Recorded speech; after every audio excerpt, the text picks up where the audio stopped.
Hey, everybody. Thank you so much for joining us today on everything that you need to know about online scams. All right, so let's get started. So, what scams are we going to reveal today? Well, first, we're going to explore AI scams. Then, we're going to discuss social media scams. And finally, we'll get into business enterprise compromise or BEC scams. All right, so let's get started with AI scams, shall we?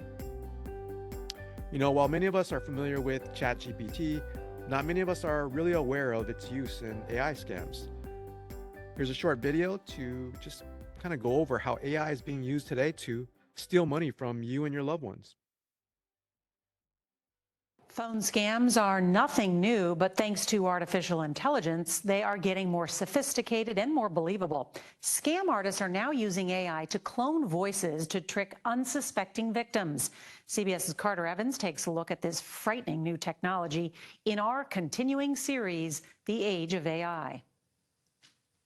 Jennifer DeStefano will never forget the frantic call she got from her 15-year-old daughter, Brianna. And she was, "Mom, these bad men have me, help me, help me, help me." And this man gets on, very aggressive. "Listen here, I had your daughter." And then that's when I went into panic mode. The man demanded $1 million. I said that wasn't possible.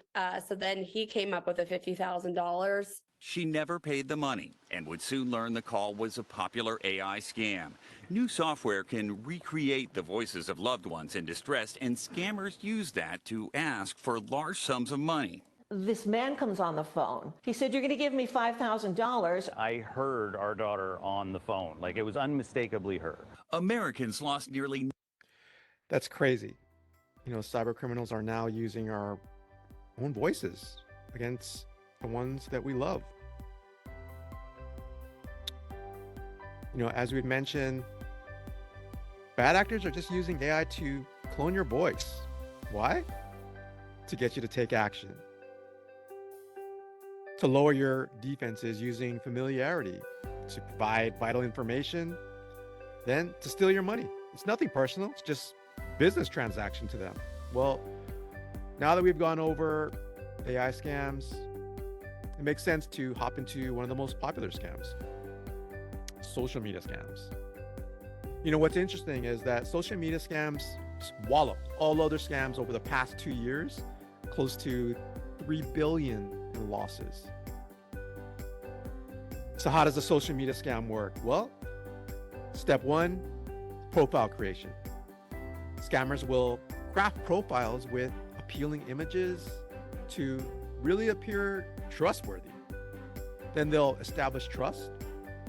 They'll initiate contact, befriending targets through direct messages or friend requests to build trust. Step three is to employ deceptive tactics. These scammers will use tactics like phishing links, fake promotions, or impersonations to deceive victims. Then step four is manipulation and requests. They'll use urgency and emotional manipulation to drive requests for sensitive information or financial aid. Finally, step five is exploitation and disappearance. After gaining that trust, these scammers will exploit victims for financial gain, then basically ghost them or block them to gauge detection. So now that we know how it works, so what occasions do these bad actors implement their plans on? Well, bad actors are constantly surveying, researching on social media to find the right time to attack. For example, out of town for a few weeks? Are you traveling abroad with your entire family? Well, your bad actors appreciate that information and for you to just leave your door wide open to them. All right, well, we revealed AI, we've unpacked social media scams. Now to close us out, we'll discuss business enterprise compromise or BEC scams. Let's get into it. So what is a BEC scam? Basically, it's a bad actor will impersonate a C-suite officer or somebody in similar position, create a fake problem that needs to be escalated right now, persuade an unsuspecting associate, and then steal vital information or worse, millions of dollars. So what are the steps? Well, step one is research and impersonation. A bad actor will study you and pose as a trusted entity or partner. Step two is personal information gathering. Cybercriminal will collect data from various online sources, your social media profiles, whatsoever. Step three, they'll establish trust. That a bad actor will contact you via email, and they'll leverage all that data that they have been collecting to build trust, to basically lower your guards. Step four is crisis stimulation. They'll then stimulate a sense of urgency through a frantic phone call or email, and then persuade you to do a funds transfer under false pretenses. All right, so now you know how it's done.